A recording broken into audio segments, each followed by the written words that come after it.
नमस्कार, जय जोहार। स्वागत है आपका फिज़िकल एजुकेशन के पाठशाला में और मैं हूं आपका दोस्त चेतन गोस्वामी और आज मैं आपके लेके आया हूं top 20 most MCQ and PYQ। आपको पता है कि ये पार्ट नंबर 8 है और इसका ये पार्ट आएगा टोटल 100। तो देखिए 1 से लेकर 100 तक के पार्ट में अगर 20-20 क्वेश्चन भी देखें तो कितने सारे क्वेश्चन हो जाते हैं। जो भी PYQ है, जितने भी 8 सालों में जो अदर स्टेट में जितने भी स्टेट, हमारे स्टेट और अदर स्टेट मिला के जितने भी क्वेश्चन आए हैं उन सब का निचोड़ लेके आ रहा हूँ मैं। तो चलिए बिना समय बर्बाद किए चलते हैं क्वेश्चन नंबर पहला की ओर। फर्स्ट क्वेश्चन है, रूट गुलित किस खेल से संबंधित है। रूट गुलित किस खेल से संबंधित, जो शब्द है रूट गुलित वो कौन से खेल से संबंधित है। चलिए आपके पास ऑप्शन है, क्या हॉकी से संबंधित है, हॉकी से संबंधित है या फिर एक मिनट दोस्तों स्क्वायर कर देता हूँ मैं इसको।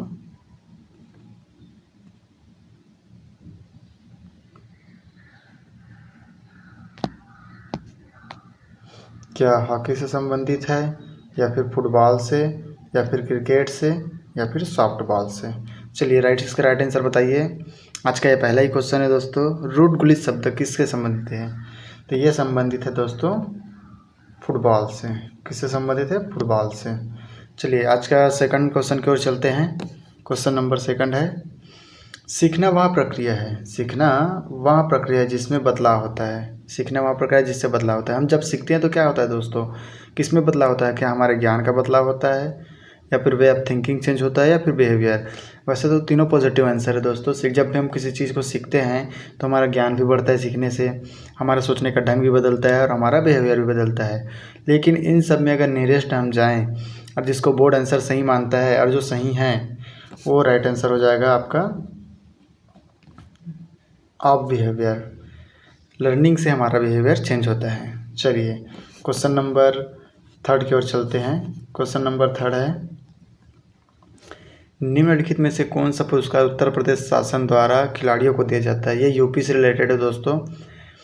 निम्नलिखित में से कौन सा पुरस्कार उत्तर प्रदेश शासन द्वारा दिया जाता है। तो क्या यश भारती अवार्ड दिया जाता है या अर्जुन अवार्ड दिया जाता है। अर्जुन अवार्ड के बारे में तो आपको पता ही होगा दोस्तों, ये ऑल इंडिया का है। क्या खेल रत्न अवार्ड दिया जाता है या फिर लक्ष्मण अवार्ड दिया जाता है। बताइए दोस्तों इन चार ऑप्शनों में से।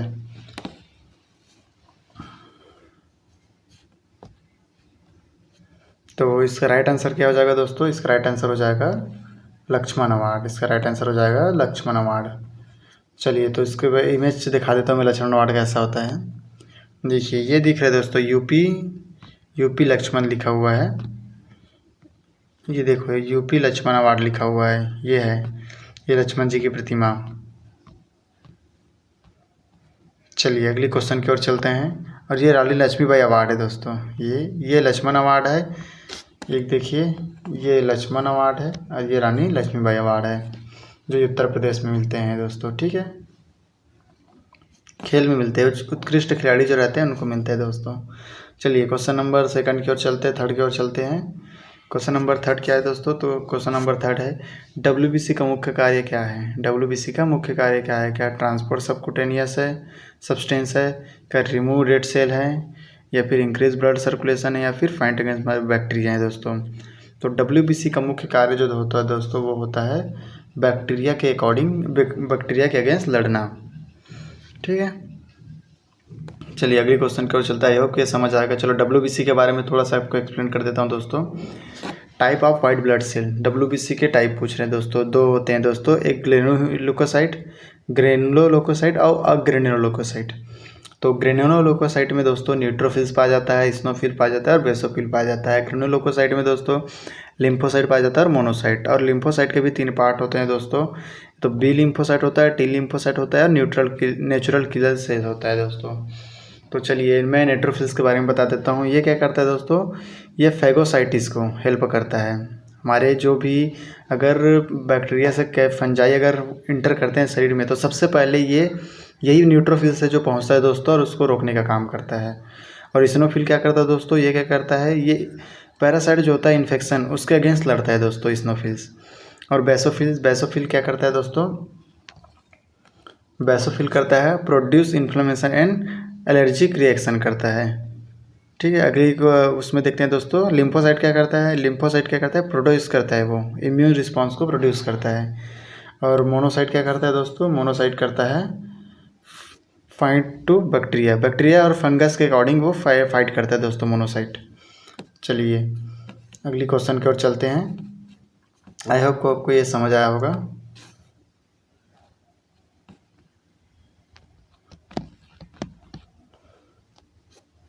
क्वेश्चन नंबर अगला है, जोड़ों के अध्ययन को क्या कहते हैं दोस्तों, बताइए। स्टडी ऑफ जॉइंट, जहाँ दो बोन्स मिलते हैं, जहाँ जोड़ बनते हैं, उसको क्या बोला जाता है। क्या किन्सियोलॉजी बोला जाता है, या बायोलॉजी बोला जाता है, एंथ्रोपोलॉजी बोला जाता है, फिर आर्थ्रोलॉजी बोला जाता है। तो इसका राइट आंसर क्या है दोस्तों, बताइए मुझे। इसका राइट आंसर हो जाएगा दोस्तों, इसका राइट आंसर हो जाएगा आर्थ्रोलॉजी। चलिए अगली क्वेश्चन की ओर चलते हैं। काइफोसिस को क्या कहा जाता है दोस्तों, काइफोसिस इज अल्सो कॉल्ड। तो क्या काइफोसिस को होलो बैग बोला जाता है, या फिर राउंड बैग बोला जाता है, या फिर लेटरल बैग बोला जाता है, या फिर बैक कर्व बोला जाता है दोस्तों। चार ऑप्शन है आपके पास, बताइए। काइफोसिस को दोस्तों, काइफोसिस को बोला जाता है राउंड बैग। चलिए मैं इसको इमेज दिखा देता हूँ आपको। ये इसमें देखिए दोस्तों, एक है ये नॉर्मल स्पाइन है दोस्तों, और ये काइफोसिस स्पाइन है। आप काइफोसिस में देख सकते हैं कि शोल्डर कितना आगे की ओर झुक चुका है, शोल्डर जो है राउंड हो चुका है, गोल हो चुका है। आप इसमें देखिए इमेज के जरिए से, ये हमारा शेप बन गया है, ये काइफोसिस और ये नॉर्मल का, दोनों में बहुत अंतर है दोस्तों। सामने की ओर जो झुक जाता है, सामने की ओर जिसका जो लंब सर्वाइकल थोरैसिक लंबर स्कर्नम जो टाई बोन है, ये अगर सामने की ओर झुकाव हो रहा है, इसका मतलब वो काइफोसिस है। और लॉर्डोसिस का जगह दोस्तों, ये जो फेस है जस्ट जैसे ये सामने की ओर झुका है, वैसे ये चेस्ट सामने की ओर निकल जाता है उसमें दोस्तों। तो क्या है, जो हेड है बैक साइड रहता है और चेस्ट सामने की ओर चले जाता है, उसको लॉर्डोसिस बोला जाता है। चलिए अगली क्वेश्चन की ओर चलते हैं। Increase in the thickness of muscle fibre. अच्छा, मसल फाइबर की मोटाई को क्या कहते हैं दोस्तों, जब मसल फाइबर में मोटाई उसकी बढ़ जाती है, इसको क्या बोलते हैं। क्या इन्फ्लेमेशन बोलते हैं, क्या इन्फ्लेमेशन बोलते हैं, क्या हाइपरट्रॉफी बोलते हैं, कि हाइपोक्सिया बोलते हैं, या फिर एंडोमॉर्फ बोलते हैं। तो इसको एलिमिनेशन मेथड भी करेंगे तो दोस्तों तो आंसर इसका निकल आ जाएगा। इन्फ्लेमेशन का मतलब होता है दोस्तों सूजन हो जाता है। इन्फ्लेमेशन क्या मतलब होता है, सूजन हो जाना। तो ये तो कट जाएगा दोस्तों इस। और दूसरा है हाइपोक्सिया। हाइपोक्सिया, हाई का मतलब, हाइपो का मतलब ही होता है दोस्तों कम, हाइपो का मतलब ही कम, और इसमें इंक्रीज दिखा रहा है, इंक्रीज का मतलब होता है बढ़ना, तो ये भी कट जाएगा दोस्तों। एंडोमॉर्फी, एंडोमॉर्फी एक बॉडी टाइप है दोस्तों, जिसने सिल्डन में दिया था, एक मोटे व्यक्ति के लिए दिया था। किसके लिए दिया था, मोटे व्यक्ति के लिए। एक प्रकार का बॉडी टाइप है। तो इसमें एक बच जाता है हाइपर। हाइपर का मतलब होता है अतिवृद्धि, हाइपर का मतलब होता है वृद्धि, तो हाइपरट्रॉफी, हाइपरट्रॉफी ही है जो इंक्रीज करता है किसका, थिकनेस ऑफ मसल फाइबर को। चलिए इसका राइट आंसर हो जाएगा हाइपरट्रॉफी। अगली क्वेश्चन की ओर चलते हैं। क्वेश्चन नंबर, ये देखिए दोस्तों, ये मसल है, देखिए आप, ये मसल है और इस मसल की मोटाई बढ़ जाता है। ये मसल की मोटाई जब बढ़ जाती है उसी को बोला जाता है हाइपरटेंशन। और ये मसल की मोटाई अगर कम हो जाती है उसको बोला जाता है हाइपोक्सिया। ठीक है, हाइपरट्रॉफी या फिर हाइपोट्रॉफी भी बोला जाता है दोस्तों। चलिए अगली क्वेश्चन की ओर चलते हैं। कौन सी बीमारी संक्रमित स्तनधारियों से मनुष्य में फैलती है। कौन सा ऐसा संक्रमित स्तनधारी है जिसमें मनुष्य में फैलता है दोस्तों। मलेरिया, मलेरिया तो दोस्तों स्तनधारी है नहीं, जिसको हम कट कर देते हैं। चिकन पॉक्स वायरस हो दोस्तों, ये स्तनधारी है नहीं। एड्स से भी स्तनधारी नहीं होता दोस्तों। तो इसमें बच जाता है रेबीज। ये किससे फैलता है दोस्तों, ये फैलता है कुत्ते के काटने से। तो इसका राइट आंसर क्या हो जाएगा, रेबीज। किसके काटने से फैलता है, ये कुत्ते के काटने से फैलते हैं। इसमें क्या होता है, जब कुत्ता काटता है तो हाइड्रोफोबिया भी हो जाता है दोस्तों, हाइड्रोफोबिया। इसका मतलब है कि वाटर से डर लगना, पानी से जिसको डर लगता है ना, उसको कुत्ते काटने के कारण हो जाता है दोस्तों हाइड्रोफोबिया। चलिए इमेज के जरिए से समझते हैं हम इसको। देखिए ये डॉग है, ये पैर को काटा है इसको, तो यही है रेबीज। जो क्योंकि डॉग जो स्तनधारी होते हैं इसलिए इसको बोला जाता है स्तनधारी, जिसके जरिए से शरीर मानव में फैलते हैं। तो ये यही है दोस्तों। चलिए इसके काटने से क्या हो जाता है, मैं बताया था आपको, हाइड्रोफोबिया हो जाता है, मतलब जल से डर हो जाता है। चलिए अगली क्वेश्चन की ओर चलते हैं। निम्न में से कौन सा आसन बैठने की अवस्था में किया जाता है। विच आसन from the following is perform in sitting position. क्या चक्रासन को बैठने की स्थिति में किया जाता है, क्या अर्ध मध्य आसन को किया जाता है, या फिर मयूरा आसन को, या फिर त्रिकोण आसन को। तो दोस्तों इसमें अगर योग के बारे में आप थोड़ा भी पढ़े होंगे तो ये जो त्रिकोण आसन होता है ये खड़े होके किया जाता है, खड़े होके, ठीक है। मयूरा आसन दोस्तों ये किया जाता है लेट के, मयूरासन लेट के किया जाता है। और चक्रासन भी आपको पता है दोस्तों ये लेट के किया जाता है। तो एक लास्ट ऑप्शन आपके पास बचता है दोस्तों, कौन सा, अर्ध मतेंद्र आसन, जिसको बैठ के किया जाता है। कैसे किया जाता है, बैठ के किया जाता है। इसका इमेज में दिखा देता हूँ आपको। यह है दोस्तों अर्ध मतेंद्र आसन, जिसको बैठ के किया जाता है। ठीक है, समझ आया। आई होप कि ये क्वेश्चन भी समझ आया होगा आपको और एक्सप्लेन भी समझ आ रहा होगा। चलिए अगले क्वेश्चन की ओर चलते हैं।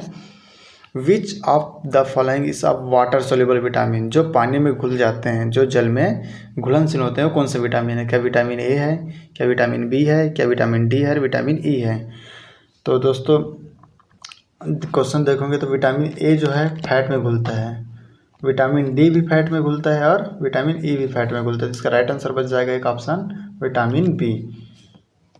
विटामिन बी और सी, इसमें एक ऑप्शन दिया आपको सिर्फ बी। तो इसका विटामिन जो बी और सी होता है दोस्तों वो क्या है, वाटर सोल्यूबल है। क्या है, वाटर सोल्यूबल बी एंड सी।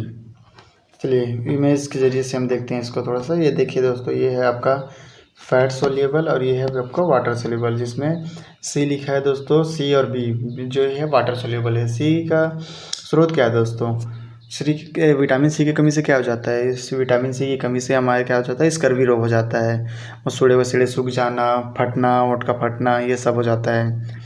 तो इसका जो मेन स्रोत है, जैसे आप अगर संतरा खा रहे हो, गवावा खा रहे हो, आंवला खा रहे हो, टमाटर भी खा रहे हो, तो ये सब इसका स्रोत है दोस्तों। और विटामिन बी क्या है, बी कॉम्प्लेक्स है दोस्तों, इसमें बी से लेकर बी साइनोकोवाल तक आता है दोस्तों।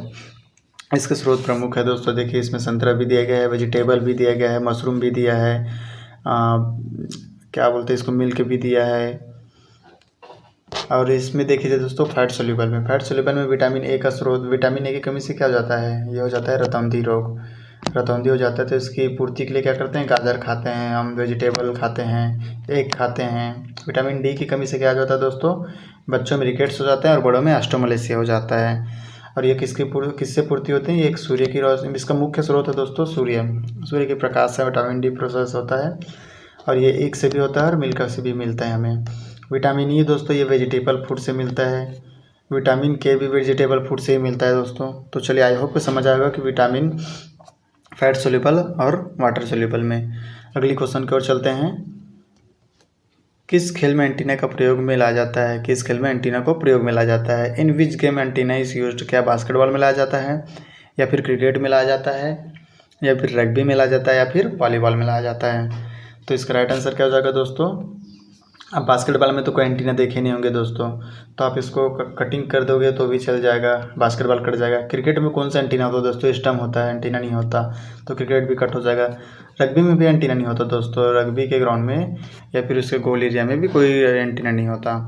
वॉलीबॉल का अगर ग्राउंड देखे होंगे दोस्तों, और जो उसमें पोल लगे रहते हैं, उसमें जो बीच में जो नेट रहते हैं उसके दोनों कॉर्नर में पोल से जस्ट 1 मीटर डिस्टेंस में, दोनों साइड के पोल से जस्ट 1 मीटर डिस्टेंस में, अगर ये वॉलीबॉल का कोर्ट है, ये पोल है, ये पोल है, और ये हमारा नेट है दोस्तों, ये हमारा नेट है। मैं नेट बना देता हूँ, आपको इमेज के जरिए समझ आ जाएगा। ये हमारा नेट है। अब इस नेट के पास यहाँ पास एक लगा रहता है, एक नेट एंटीना लगा रहता है, यहाँ पास एक नेट एंटीना लगा रहता है। ये दोनों का डिस्टेंस जो होता है 1 मीटर का डिस्टेंस होता है पोल से। तो इसी को बोला जाता है दोस्तों, ये जो है यही एंटीना है, ये एंटीना है। और इसका हाइट जो होता है दोस्तों टोटल 1.80 मीटर होता है। इसका हाइट कितना होता है, 1.80 मीटर। 1 मीटर तो नेट होता है दोस्तों, नेट की चौड़ाई कितना होता है, 1 मीटर होता है। तो पूरे 1 मीटर तक नेट में रहता है वो, और 0.80 पॉइंट ऊपर रहता है। ये हिस्सा जो होता है 0.8 पॉइंट, ये 80 पॉइंट ये ऊपर रहता है। ठीक है, चलिए आई होप कि क्वेश्चन समझ आ गया। इसका राइट आंसर आपको मिल गया होगा। इसका राइट आंसर है वॉलीबॉल। चलिए अगली क्वेश्चन की ओर चलते हैं। ये देखिए दोस्तों, ये एंटीना मिल गया आपको, ये है, इस एंटीना की बात कर रहा था मैं। ये जो एंटीना है ये एंटीना है। ये पूरा नेट यहाँ से लगा रहता है दोस्तों, नीचे से रहता है पूरा, जहाँ से नेट रहता है ना वहाँ से रहता है। टोटल 1 मीटर क्या है, नेट 1 मीटर रहता है, तो ये भी 1 मीटर रहता है दोस्तों नेट तक। उसके बाद 80 मीटर जो है 80 सेंटीमीटर ऊपर रहता है। 1 मीटर 80 सेंटीमीटर होता है, तो 1 मीटर नेट में रहता है और 80 सेंटीमीटर ऊपर रहता है दोस्तों। ये मतलब 1.80 मीटर इस रहता है ये टोटल इसकी लंबाई। ये दोनों साइड होता है दोस्तों, बोथ साइड होता है। चलिए, आई होप कि क्वेश्चन समझ आएगा। अगले क्वेश्चन की ओर चलते हैं। निम्न में से कौन सा प्रोटीन का स्रोत नहीं है? Which of the following is not a source of protein? क्या अंडा प्रोटीन का सोर्स नहीं है? क्या मांस प्रोटीन का सोर्स नहीं है? क्या खाद्य तेल प्रोटीन का सोर्स नहीं है? या फिर मिल्क प्रोटीन का सोर्स नहीं है दोस्तों? अभी तक आप देखे होंगे, अभी मैं कुछ देर पहले प्रोटीन का सोर्स भी बता रहा था, जिसमें फैट सोल्यूबल और वाटर सोल्यूबल में किससे क्या मिलता है। उसमें प्रोटीन का भी सोर्स, जैसे मिल्क हो गया प्रोटीन का सोर्स है, मिल्क क्या है, प्रोटीन का सोर्स है। मांस भी प्रोटीन का सोर्स है, और ये अंडा भी प्रोटीन का सोर्स है। प्रोटीन क्या करता है दोस्तों हमारे शरीर में? वो मसल गेन करता है। हमारे शरीर का मैक्सिमम पार्ट क्या है, प्रोटीन से तो बना होता है। ये हमारे नाखून है, हमारे बाल है, ये सब हमारे प्रोटीन से ही बना होता है दोस्तों। तो हमें जो प्रोटीन का स्रोत नहीं दिख रहा है, इसमें क्या है, ऑयल दोस्तों। ये प्रोटीन का स्रोत नहीं है, ये फैट के स्रोत में आ जाता है।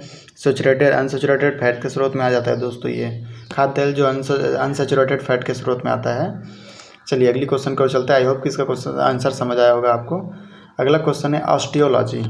क्या है? ऑस्टियोलॉजी का अध्ययन है। Osteology is the study of, क्या बोला जाता है दोस्तों ऑस्टियोलॉजी के अध्ययन को? क्या मसल बोला जाता है, या फिर बोन बोला जाता है, या फिर जॉइंट बोला जाता है, या फिर नर्वस बोला जाता है? तो ये जो राइट में आपको गोल्डन बॉय दिख रहा है दोस्तों, क्या दिख रहा है? ये जो गोल्डन बॉय आपको दिख रहा है, इसी का अध्ययन, जैसे स्केलेटन है, ये क्या दिख रहा है आपको, स्केलेटन ही दिख रहा है ना। ये देखिए, जैसे ये फीमर हो गया, इसके बारे में जानना। ये टिबिया हो गया, ये अंदर साइड का फिबुला हो गया,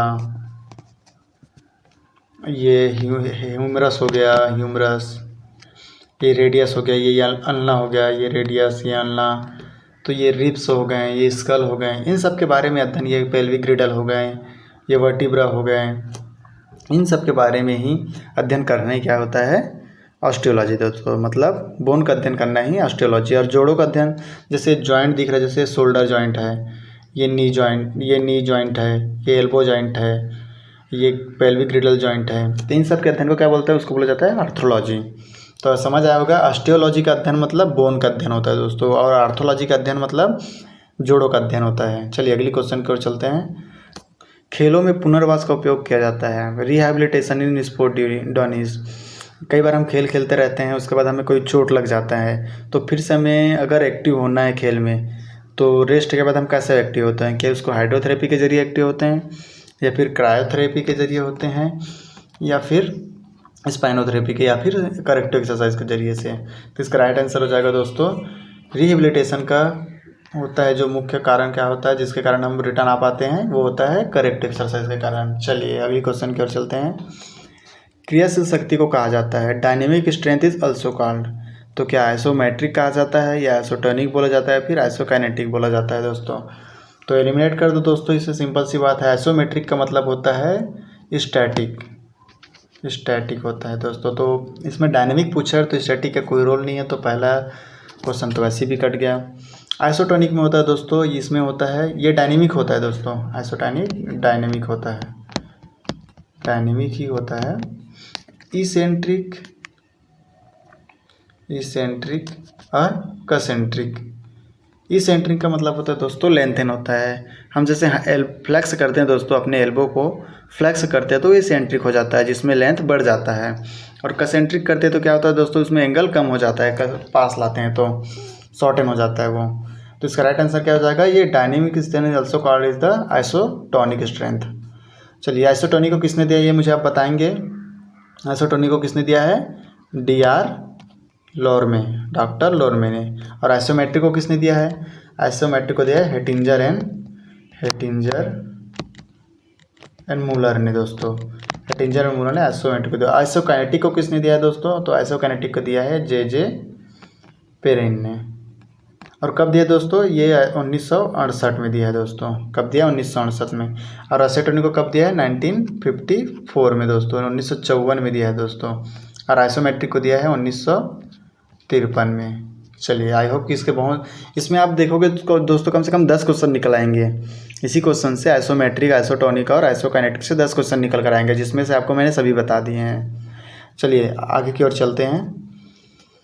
the height of black board of, ये ब्लैक बोर्ड नहीं हो सकता दोस्तों, ये होगा बैक बोर्ड होगा, सॉरी ये प्रिंट मिस्टेक होगा, ये ब्लैक नहीं होगा, ये बैक होगा। तो एक को काट देते हैं, इसको लिख देते हैं बैक बोर्ड। तो बैक बोर्ड ऑफ हॉकी, जो बैक बोर्ड होता है हॉकी का, उसका ऊंचाई पूछ रहे हैं दोस्तों। जैसे मैं ये हॉकी का ये ग्राउंड बना हुआ है, यहाँ पास दिख रहा होगा आपको, मैं इसको जूम कर देता हूँ हल्का सा। ये वो बना है दोस्तों, ये गोल एरिया है। ये क्या बना है, मैं आपको इसको हाईलाइट कर देता हूँ। ये गोल एरिया है, क्या बना है, गोल एरिया। अब इसमें देखो पोल रहता है, आपको भी पता है, जिसमें नेट लगे रहते हैं। तो जो उसका हाइट होता है, मैं एक और सर्कल बना देता हूँ जिससे आपको समझ आए। देखिए दोस्तों ऐसा टाइप रहता है, ये नेट रहता है। एक मिनट ना, अभी इसको क्लियर करके बता देता हूँ अच्छे से। एक ये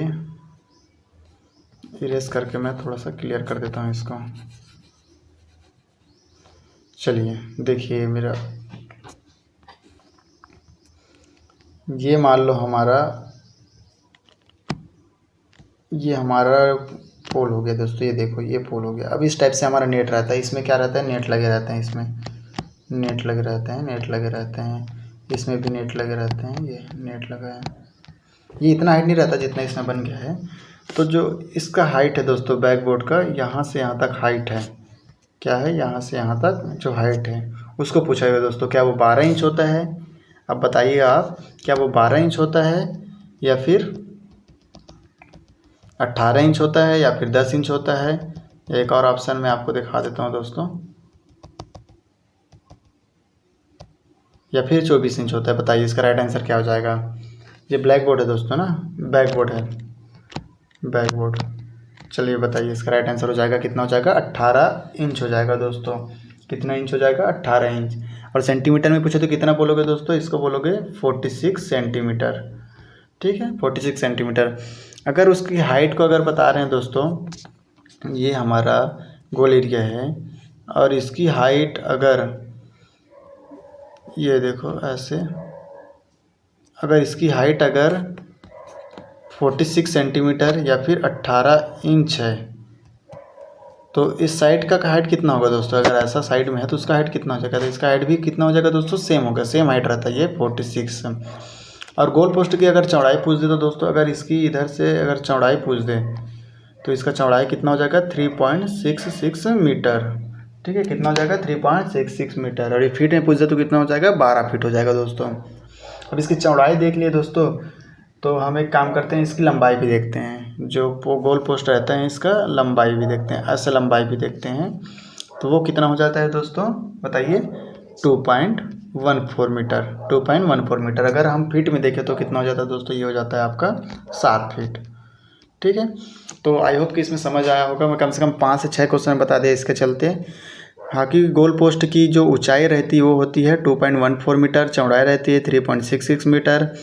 और बैक बोर्ड की जो ऊंचाई होती है वो होती है आपके 18 इंच यानी 46 सेंटीमीटर।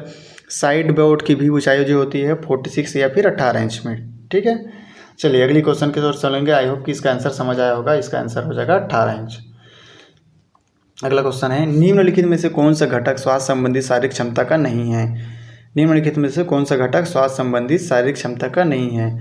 क्या स्ट्रेंथ नहीं है, फ्लेक्सिबिलिटी नहीं है, स्पीड नहीं है, एंडोरेंस नहीं है। तो सबसे पहले दोस्तों इस आंसर को अगर हमें जानना है तो हमें क्या करना होगा, कंपोनेंट देखना होगा। तो ये हेल्थ रिलेटेड कौन सा है और इसके रिलेटेड कौन सा है। तो ये चलो हम लिख देते हैं हेल्थ रिलेटेड, ये हेल्थ रिलेटेड और ये स्किल रिलेटेड। ठीक है, तो हेल्थ रिलेटेड में क्या आता है दोस्तों, जैसे CCMBF, ये उधर कार्डियोवास्कुलर एंडोरेंस हो जाएगा दोस्तों। ये होगा CM, अच्छा ये डबल M है, ये मस्कुलर एंडोरेंस हो जाएगा, मस्कुलर एंडोरेंस हो जाएगा, ये मस्कुलर स्ट्रेंथ हो जाएगा और ये बॉडी कॉम्पोजिशन हो जाएगा दोस्तों, और ये फ्लेक्सिबिलिटी। इसमें स्पीड कहीं दिख रहा है क्या दोस्तों? हेल्थ रिलेटेड में स्पीड नहीं दिख रहा, तो इसका राइट आंसर क्या हो जाएगा?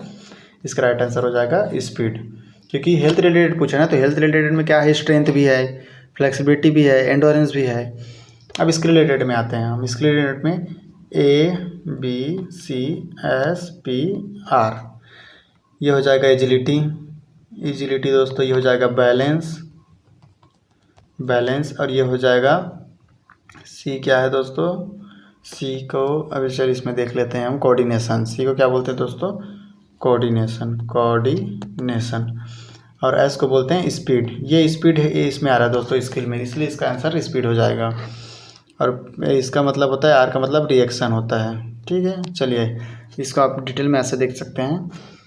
कार्डियोवास्कुलर हेल्थ रिलेटेड में cardiovascular endurance, muscular strength, flexibility और बॉडी कॉम्पोजिशन। हेल्थ में स्पीड नहीं था दोस्तों, किसमें स्पीड? स्किल में। तो स्पीड है, पावर है, एजिलिटी है, बैलेंस है, कोऑर्डिनेशन है, रिएक्शन टाइम है, ये स्किल रिलेटेड में आ जाता है दोस्तों। तो आई होप कि हेल्थ रिलेटेड और स्किल रिलेटेड दोनों फिटनेस के कंपोनेंट आपको समझ आए होंगे। चलिए क्वेश्चन नंबर अगले और बढ़ते हैं। In which country did the game of volleyball?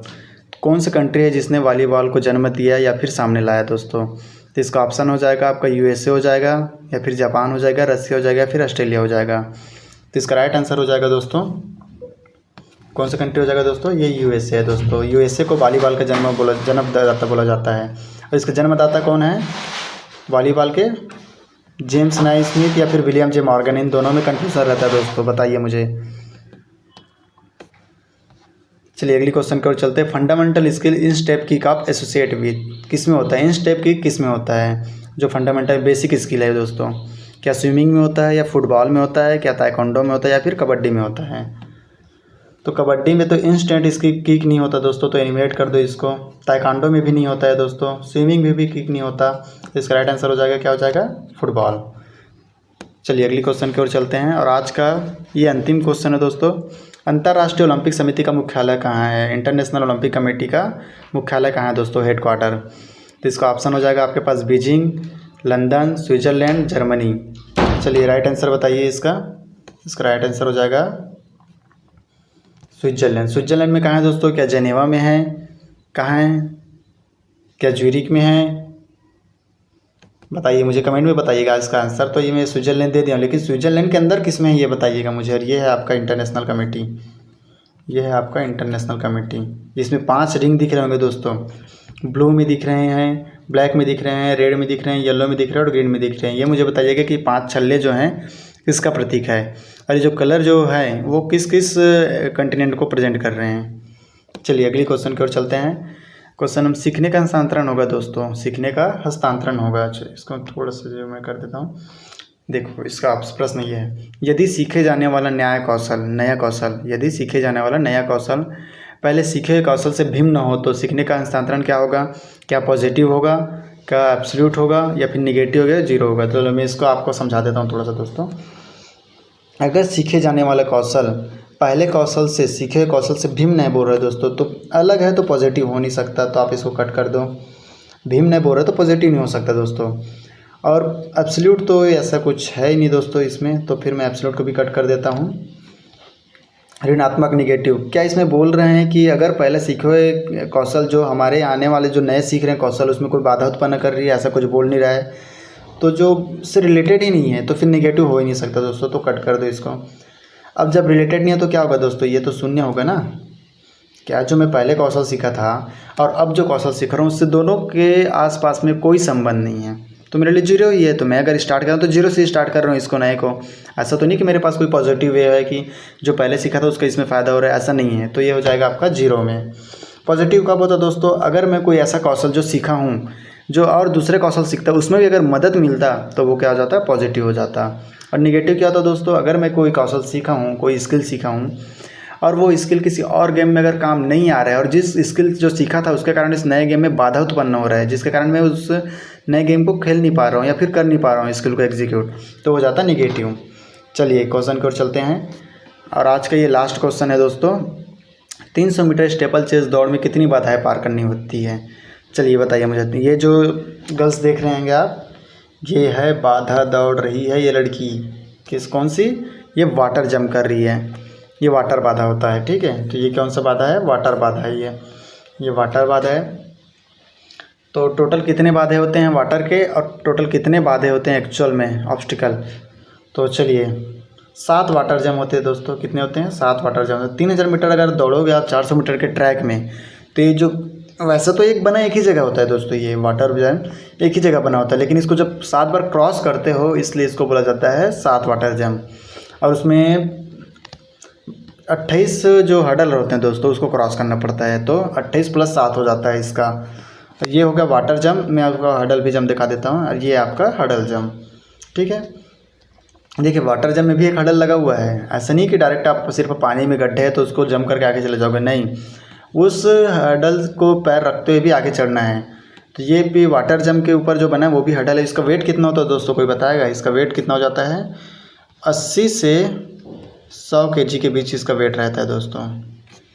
I hope कि ये क्वेश्चन समझ आए होंगे, और जितने भी मैं क्वेश्चन ले आज 20 क्वेश्चन लेके आया था सभी के सभी इंपॉर्टेंट है दोस्तों, और करेक्ट एक्सप्लेनेशन के साथ है।